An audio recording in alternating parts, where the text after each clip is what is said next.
Hello दोस्तों, कैसे हो आप सब। आशा करता हूँ मस्त होंगे, बढ़िया होंगे, बेहतरीन होंगे। तो स्वागत है एक बार फिर से आपके अपने YouTube channel Mukesh GK trick पर। और आज का हमारा ये सेशन बीएसटीसी, पीटीटी, सीईटी और पशु परिचर भर्ती 2024 के लिए बहुत ही शानदार सेशन रहने वाला है। इस सेशन में हम जीके के बहुत ही महत्वपूर्ण 50 क्वेश्चन देखेंगे जो एग्जाम की दृष्टि से बहुत ही महत्वपूर्ण और शानदार क्वेश्चन होंगे। और बिल्कुल ऐसे ही प्रश्न आएंगे और नवीनतम परीक्षा प्रणाली पर आधारित प्रश्न होंगे। तो चलो सेशन को शुरू करते हैं। तो एक बार सेशन को सभी लाइक कर दे और अपने दोस्तों के साथ सेशन को शुरू शेयर जरूर कर दे। तो आज का हमारा ये सेशन चौथा सेशन रहने वाला। तो अभी तक पिछले सेशन नहीं देखे तो पिछले सेशन प्ले लिस्ट में जाकर अवश्य देख ले। तो चलो सेशन को शुरू करते हैं। पहला क्वेश्चन आपके सामने, पहला क्वेश्चन है निम्नलिखित में से कौन सा सिंधु घाटी सभ्यता की सबसे महत्वपूर्ण विशेषता प्रस्तुत करता है। तो इनमें से कौन सा सिंधु घाटी सभ्यता की सबसे महत्वपूर्ण विशेषता प्रस्तुत करता है। तो ऑप्शन आपके सामने, जली हुई ईंट की इमारतें, पहले वास्तविक मेहराब, पूजा की इमारतें, कला और वास्तुकला। तो इनमें से कौन सा आंसर राइट हो जाएगा। और सभी ने बिल्कुल करेक्ट आंसर दिया। 1 नंबर आंसर सभी का बिल्कुल राइट आंसर हो जाएगा, जली हुई ईंट की इमारतें। तो जली हुई ईंट की इमारतें ये सिंधु घाटी सभ्यता की सबसे महत्वपूर्ण विशेषता है।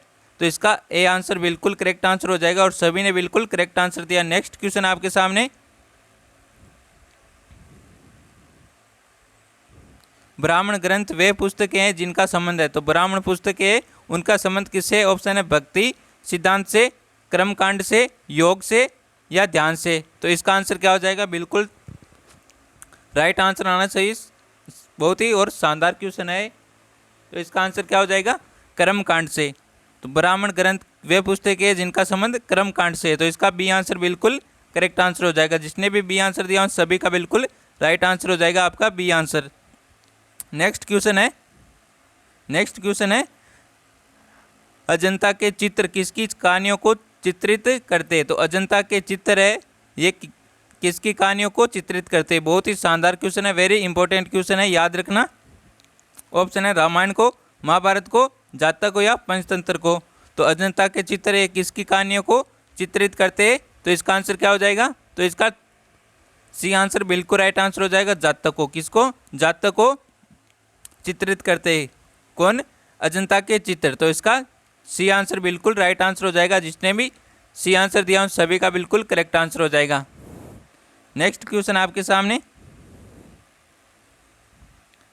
नेक्स्ट क्वेश्चन है स्वतंत्रता सेनानी श्री सूरजमल बसानिया के थे। तो ये सूरजमल बसानिया कहाँ के थे। ऑप्शन है बीकानेर के, बांसवाड़ा के, जैसलमेर के या फिर जोधपुर के। तो स्वतंत्रता सेनानी है ये सूरजमल बसानिया, ये कहाँ के थे। तो इसका आंसर क्या हो जाएगा, ये कहाँ के थे, ये बांसवाड़ा के थे। तो इसका बी आंसर बिल्कुल करेक्ट आंसर हो जाएगा। जिसने भी बी आंसर दिया उन सभी का बिल्कुल राइट आंसर हो जाएगा। सूरजमल बसानिया कहाँ के थे, बांसवाड़ा के थे, याद रखना। तो इसका बी आंसर बिल्कुल राइट आंसर हो जाएगा। नेक्स्ट क्वेश्चन है इलाहाबाद का अशोक स्तंभ किसके शासनकाल के बारे में जानकारी प्रदान करता है। बहुत ही शानदार क्वेश्चन है ये। तो ऑप्शन है चंद्रगुप्त मौर्य, चंद्रगुप्त प्रथम, समुद्रगुप्त या चंद्रगुप्त द्वितीय। तो इलाहाबाद का अशोक स्तंभ है, ये किसके शासनकाल के बारे में जानकारी देता है। तो ये देता है आपके समुद्रगुप्त के बारे में जानकारी देता है। इलाहाबाद का अशोक स्तंभ है ये। तो इसका सी आंसर बिल्कुल करेक्ट आंसर हो जाएगा। नेक्स्ट क्वेश्चन आपके सामने, हाँ इसी प्रकार के क्वेश्चन पूछे जाएंगे आपसे एग्जाम में। तो सेशन के एंड तक अवश्य बने रहिए। तो अगला क्वेश्चन है दक्षिण भारत के मंदिरों में पाए जाने वाले शक्तिशाली प्रवेश द्वार कहलाते हैं। तो दक्षिण भारत के मंदिरों में पाए जाने वाले शक्तिशाली प्रवेश द्वार क्या कहलाते थे। ऑप्शन है शिखर, गोपुरम, मीनार, उक्त में से कोई नहीं। तो दक्षिण भारत के मंदिरों में पाए जाने वाले शक्तिशाली प्रवेश द्वार, क्या शक्तिशाली प्रवेश द्वार क्या कहलाते थे, क्या कहलाते हैं। तो ये कहलाते आपके गोपुरम, क्या कहलाते, गोपुरम कहलाते। तो इसका बी आंसर बिल्कुल करेक्ट आंसर हो जाएगा। जिसने भी बी आंसर दिया उन सभी का बिल्कुल राइट आंसर हो जाएगा। शक्तिशाली प्रवेश द्वार गोपुरम कहलाते, क्या कहलाते हैं, गोपुरम, जो दक्षिण भारत के मंदिरों में पाए जाते हैं। याद रखना इसको। अगला क्वेश्चन है, निम्नलिखित में से किस शासक को अभिनव भारताचार्य के नाम से जाना जाता है? तो किस शासक को अभिनव भारताचार्य के नाम से जाना जाता है? तो ऑप्शन है राणा प्रताप को, राणा कुंभा को, हेमचंद्र विक्रमादित्य को या महाराजा सूरजमल को। तो इसका आंसर दो फटाफट, एक बार सभी कमेंट करो आंसर। इसका आंसर क्या हो जाएगा? इसका आंसर क्या हो जाएगा? पीटीटी 2024 का एग्जाम 9 जून को, कब आपके 9 जून को है पीटीटी 2024 का एग्जाम।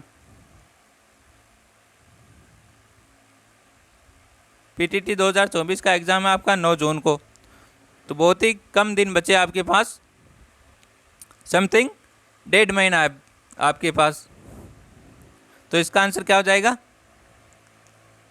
तो इसका राणा कुंभा बिल्कुल करेक्ट आंसर आया, सभी ने बिल्कुल करेक्ट आंसर दिया। बी आंसर, अभिनव भारताचार्य के नाम से किसे जाना जाता है? राणा कुंभा को जाना जाता है। किसे जाना जाता है? राणा कुंभा को। तो इसका बी आंसर बिल्कुल राइट आंसर दिया सभी ने, बहुत ही बढ़िया दोस्तों, सभी ने बिल्कुल करेक्ट आंसर दिया है। अगला क्वेश्चन है आपके सामने, 1940 में अगस्त प्रस्ताव ने की गारंटी देकर कांग्रेस से समझौता करने की कोशिश की। 1940 में अगस्त प्रस्ताव ने रिक्त स्थान है कि गारंटी देकर कांग्रेस से समझौता करने की कोशिश की। तो इसका आंसर क्या हो जाएगा? ऑप्शन आपके सामने,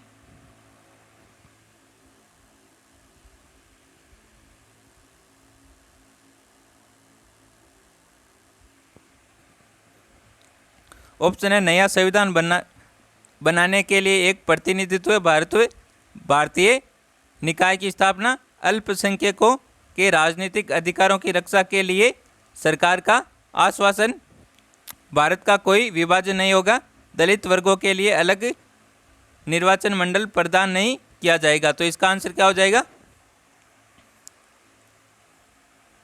तो इसका ए आंसर बिल्कुल करेक्ट आंसर हो जाएगा। एक नया संविधान बनाने के लिए एक प्रतिनिधि भारतीय निकाय की स्थापना। तो इसका ए आंसर बिल्कुल राइट आंसर हो जाएगा। 1940 में अगस्त प्रस्ताव ने, किसने? अगस्त प्रस्ताव, 1940 के अगस्त प्रस्ताव ने एक नया संविधान बनाने के लिए एक प्रतिनिधि भारतीय निकाय की स्थापना की गारंटी देकर कांग्रेस से समझौता करने की कोशिश की। तो इसका ए आंसर बिल्कुल राइट आंसर हो जाएगा। जिसने भी ए आंसर दिया उन सभी का बिल्कुल राइट आंसर हो जाएगा। अगले क्वेश्चन की ओर बढ़ते हैं हम। अगला क्वेश्चन है आपके सामने, ज्योग्राफी से क्वेश्चन है आपकी। भारत की सबसे उत्तरी सीमा है, तो भारत की सबसे उत्तरी सीमा कितनी है?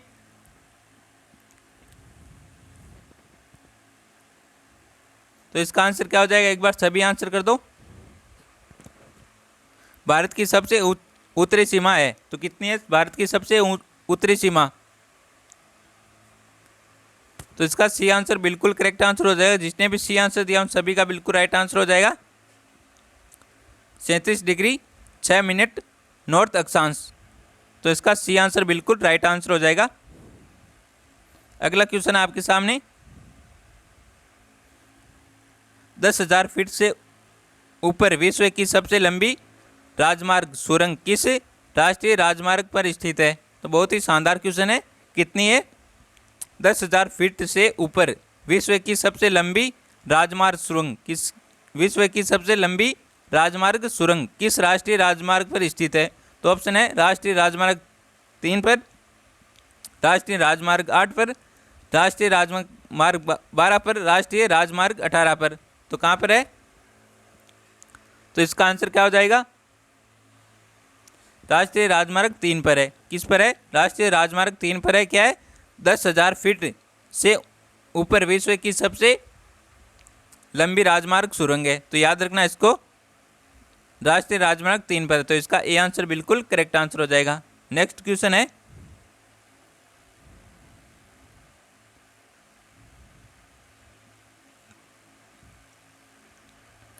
ये रहा नेक्स्ट क्वेश्चन आपके सामने। अरब सागर में स्थित द्वीपों की सबसे महत्वपूर्ण विशेषता क्या है? तो अरब सागर में स्थित द्वीपों की सबसे महत्वपूर्ण विशेषता क्या है? वे सभी आकार में बहुत छोटे होते, वे सभी प्रवाल मूल के है,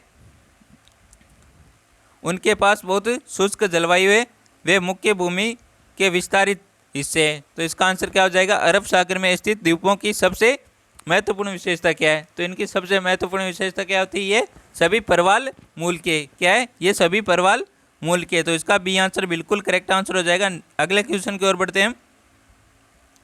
अगला क्वेश्चन क्या कहता है? अगला क्वेश्चन है उत्तर पश्चिम में अंतर उष्णकटिबंधीय अभिसरण क्षेत्र के मध्य शुष्क और गर्म हवाओं को किस रूप में जाना जाता है? तो किस रूप में जाना जाता है? उत्तर पश्चिम में अंतर उष्ण कटिबंधीय अभिसरण क्षेत्र के मध्य में शुष्क और गर्म हवाओं को किसके रूप में जाना जाता है? तो इसका आंसर क्या हो जाएगा? ऑप्शन है लूक के रूप में, मैंगो सावर के रूप में, नॉर वेस्टर के रूप में, ब्लोसम विंड के रूप में। तो इसका आंसर क्या हो जाएगा? शुष्क और गर्म हवाओं को किसके रूप में जाना जाता है? लूक के रूप में। तो ग्रीष्म ऋतु में चलने वाली हवाओं को लू कहा जाता है। धूल भरी आंधियाँ चलती है ना, उसको लू कहते हैं। तो इसका ए आंसर बिल्कुल करेक्ट आंसर हो जाएगा। शुष्क और गर्म हवाओं को लू के रूप में जाना जाता है। तो इसका ए आंसर बिल्कुल राइट आंसर हो जाएगा। सभी ने बिल्कुल करेक्ट आंसर दिया है। बहुत ही बढ़िया दोस्तों, लाजवाब, क्या बात है, सभी ने बिल्कुल करेक्ट आंसर दिया है। अगला क्वेश्चन है भारत रिक्त स्थान का विश्व का सबसे बड़ा उत्पादक है। तो भारत किसका विश्व का सबसे बड़ा उत्पादक है? तो ऑप्शन है मूंगफली का, गेहूं का, चावल का, दालों का। तो भारत दालों का है। किसका है? भारत दालों का विश्व का सबसे बड़ा उत्पादक। तो इसका डी आंसर बिल्कुल करेक्ट आंसर हो जाएगा। सभी ने बिल्कुल करेक्ट आंसर दिया, डी आंसर। भारत दालों का विश्व का सबसे बड़ा उत्पादक है। तो इसका डी आंसर बिल्कुल राइट आंसर दिया और सभी ने बिल्कुल करेक्ट आंसर दिया है। अगला क्वेश्चन है तुमलापल्ले, जहाँ यूरेनियम के विशाल भंडार पाए जाते हैं, निम्नलिखित में से किस राज्य में स्थित है? तुमलापल्ले, जहाँ यूरेनियम के विशाल भंडार पाए जाते हैं, ये तुमलापल्ले किस राज्य में स्थित है? तो ऑप्शन आपके सामने झारखंड में, तमिलनाडु में, केरल में, आंध्र प्रदेश में। तो इसका आंसर तो फटाफट कमेंट में क्या आंसर हो जाएगा इसका? एक बार सभी आंसर कर दो। और सभी ने बिल्कुल राइट आंसर दिया, आंध्र प्रदेश में। कहाँ पर है? आंध्र प्रदेश में ये तुमलापल्ले। तो इसका डी आंसर बिल्कुल राइट आंसर दिया, सभी ने बिल्कुल करेक्ट आंसर दिया। सभी का बिल्कुल करेक्ट आंसर हो जाएगा, डी आंसर आंध्र प्रदेश में, जहाँ पर यूरेनियम के विशाल भंडार पाए जाते हैं। अगला क्वेश्चन है FSI 2021 के अनुसार निम्नलिखित में से किस राज्य में क्षेत्रफल के हिसाब से देश का सबसे बड़ा वन क्षेत्र है? तो ऑप्शन है मध्य प्रदेश, गुजरात, आंध्र प्रदेश या कर्नाटक। तो इसका आंसर क्या हो जाएगा? इसका आंसर हो जाएगा आपका मध्य प्रदेश। ये आंसर बिल्कुल करेक्ट आंसर हो जाएगा। नेक्स्ट क्वेश्चन है अहोम जनजातियाँ कहाँ से प्रवासित हुई? तो ये अहोम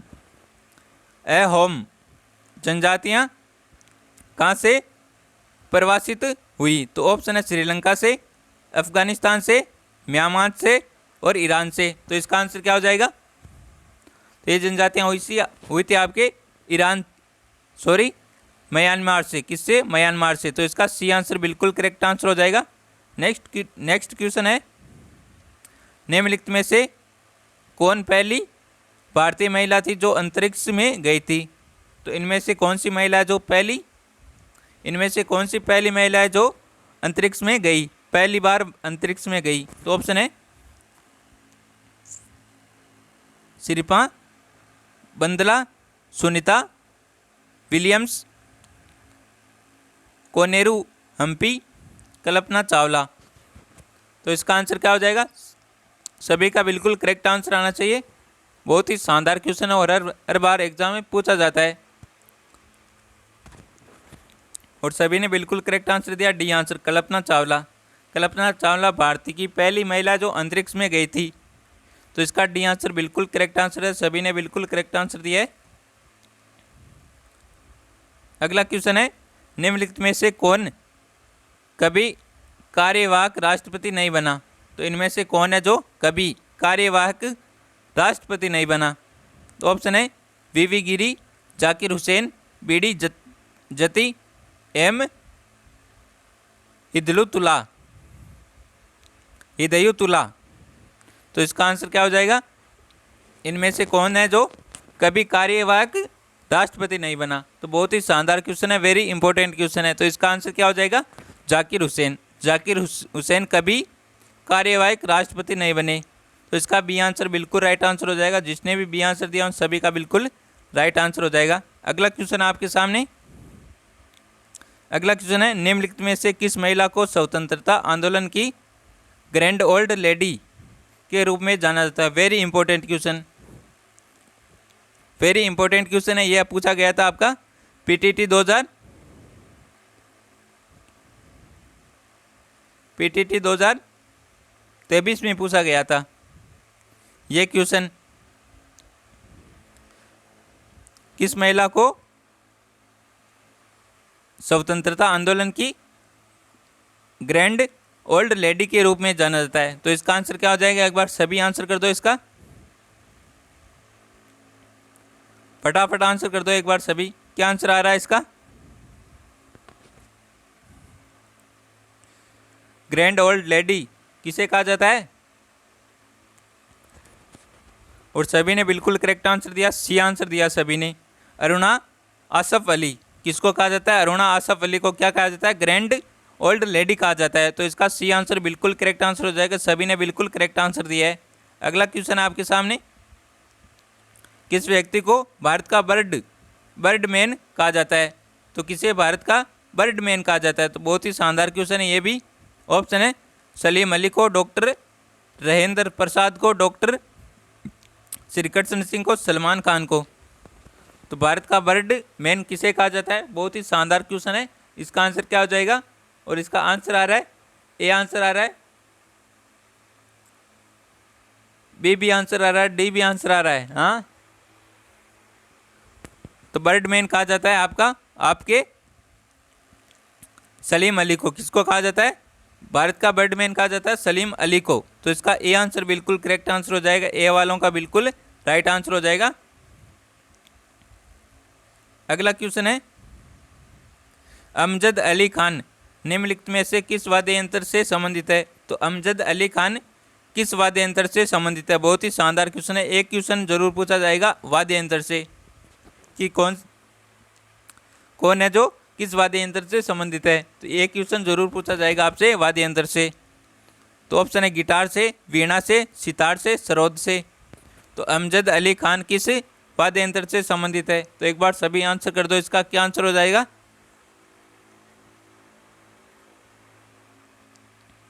वीणा का प्रारंभिक रूप क्या है? वीणा का प्रारंभिक रूप जंतर। क्या होता है? जंतर। गले में लटकाकर बजाया जाता है ये। तो इसका आंसर क्या हो जाएगा? अमजद अली खान किस वाद्य यंत्र से संबंधित है? अमजद अली खान ये सरोद वाद्य यंत्र से संबंधित है। किससे? सरोद वाद्य यंत्र से संबंधित है। डी आंसर बिल्कुल करेक्ट आंसर हो जाएगा। अमजद अली खान है ये सरोद वाद्य यंत्र से संबंधित है। तो इसका आंसर डी आंसर बिल्कुल करेक्ट आंसर हो जाएगा। नेक्स्ट क्वेश्चन आपके सामने, यामिनी कृष्णमूर्ति निपुण प्रतिपादक है। यामिनी कृष्णमूर्ति निपुण प्रतिपादक है। तो ऑप्शन है कथक की, ओडिसी की, भरतनाट्यम की, इनमें से कोई नहीं। तो इसका आंसर क्या हो जाएगा? बिल्कुल करेक्ट आंसर आना चाहिए सभी का। तो यामिनी कृष्णमूर्ति किस में निपुण है?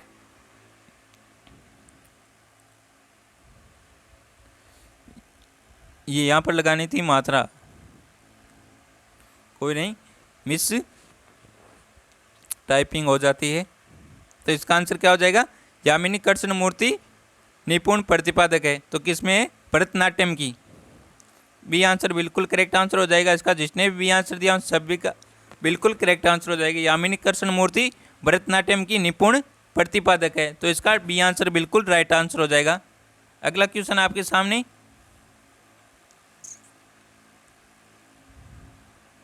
अगला क्वेश्चन है किसको लोकप्रिय के रूप में फ्लाइंग सिख के नाम से जाना जाता है। तो किसको लोकप्रिय के रूप से फ्लाइंग सिख के नाम से जाना जाता है। ऑप्शन है मनिंदर सिंह, युवराज सिंह, संदीप सिंह, मिल्खा सिंह। तो इसका आंसर सभी का बिल्कुल करेक्ट आंसर आना चाहिए भाई। बहुत ही शानदार क्वेश्चन है और सभी ने बिल्कुल करेक्ट आंसर दिया है। मिल्खा सिंह बिल्कुल करेक्ट आंसर है। फिल्म भी है इनकी एक, मिल्खा सिंह पर एक फिल्म भी है फ्लाइंग सिख। तेज दौड़ते थे बहुत ही। डी आंसर बिल्कुल करेक्ट आंसर हो जाएगा। इनको क्या कहा जाता है, फ्लाइंग सिख के नाम से जाना जाता है इनको, मिल्खा सिंह को। नेक्स्ट क्वेश्चन है, नोबेल पुरस्कार जीतने वाले पहले भारतीय वैज्ञानिक थे। तो नोबेल पुरस्कार जीतने वाले पहले भारतीय वैज्ञानिक कौन थे? Very important question.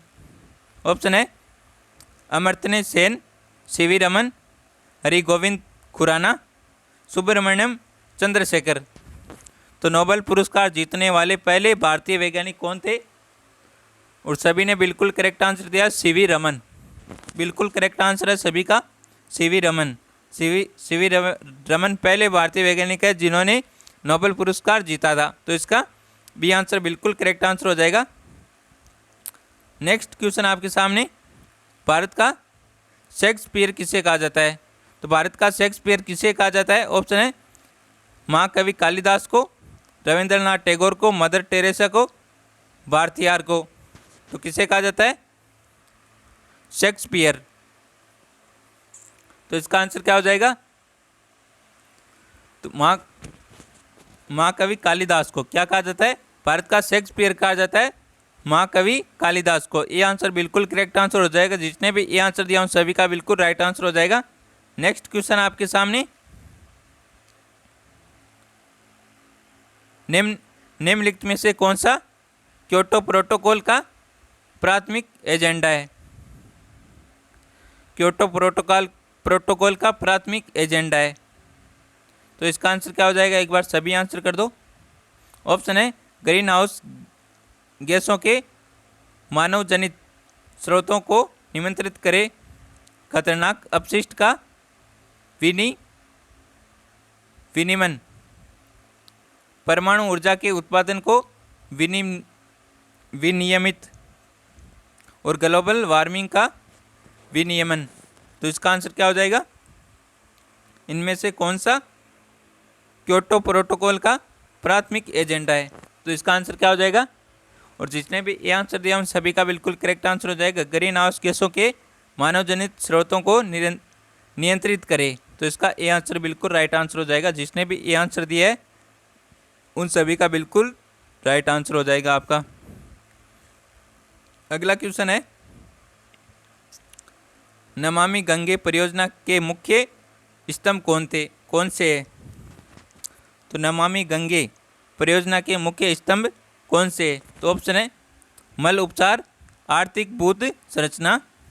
आधारभूत संरचना, रिवर फ्रंट विकास, रिवर सतह सफाई, ये सभी। नमामि गंगे परियोजना के मुख्य स्तंभ कौन से है? तो इसका आंसर क्या हो जाएगा? और सभी ने बिल्कुल करेक्ट आंसर दिया, ये सभी।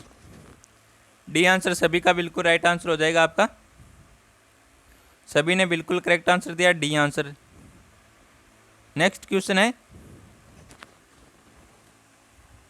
रामसर संरक्षण क्या है? तो रामसर संरक्षण क्या है? ऑप्शन है ये आर्द्र भूमि के संरक्षण और विवेकपूर्ण उपयोग के बारे में, ये वनों के संरक्षण के बारे में, ये खनिज संसाधनों के संरक्षण के बारे में, इनमें से कोई नहीं। तो रामसर संरक्षण क्या है? तो रामसर संरक्षण है एक आर्द्र भूमि के संरक्षण और विवेकपूर्ण उपयोग के बारे में है। तो इसका ए आंसर बिल्कुल राइट आंसर हो जाएगा। जिसने भी ए आंसर दिया उन सभी का बिल्कुल राइट आंसर हो जाएगा। अगले क्वेश्चन की ओर बढ़ते हैं।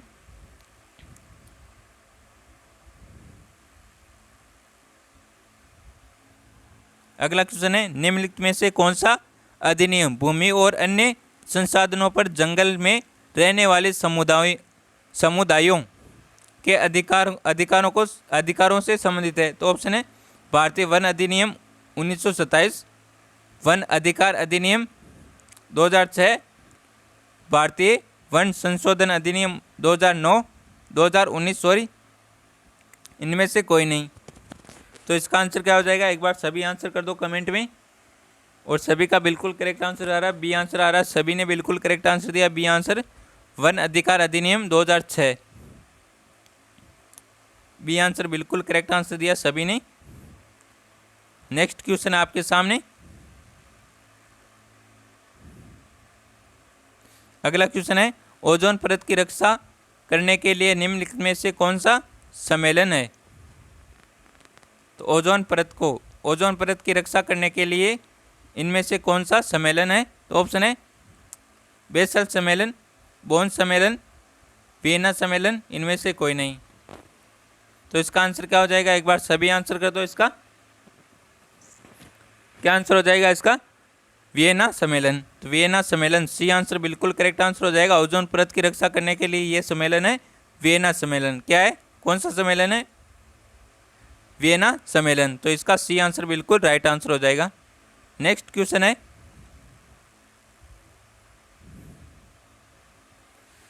इनमें से किस गैस को सरकार द्वारा प्रदूषण निवारण और नियंत्रण अधिनियम द्वारा निश्चित सीमा से अधिक जारी करने की अनुमति नहीं है? तो ऑप्शन है sulphur dioxide, carbon dioxide, nitrogen, इनमें से कोई नहीं। तो इस क्वेश्चन का आंसर आप सभी को कमेंट में देना है। किस में देना है? सभी को कमेंट में देना है इस क्वेश्चन का आंसर। देखते हैं किसका आंसर राइट होता है। और आज का ये सेशन आपको पसंद आया हो तो सेशन को एक बार लाइक ज़रूर कर दे, और हमारे यूट्यूब चैनल पर पहली बार हो तो हमारे यूट्यूब चैनल को सब्सक्राइब जरूर करें। तो मिलते हैं एक और बेहतरीन सेशन के साथ, तब तक थैंक यू, टेक केयर, जय हिंद, वंदे मातरम।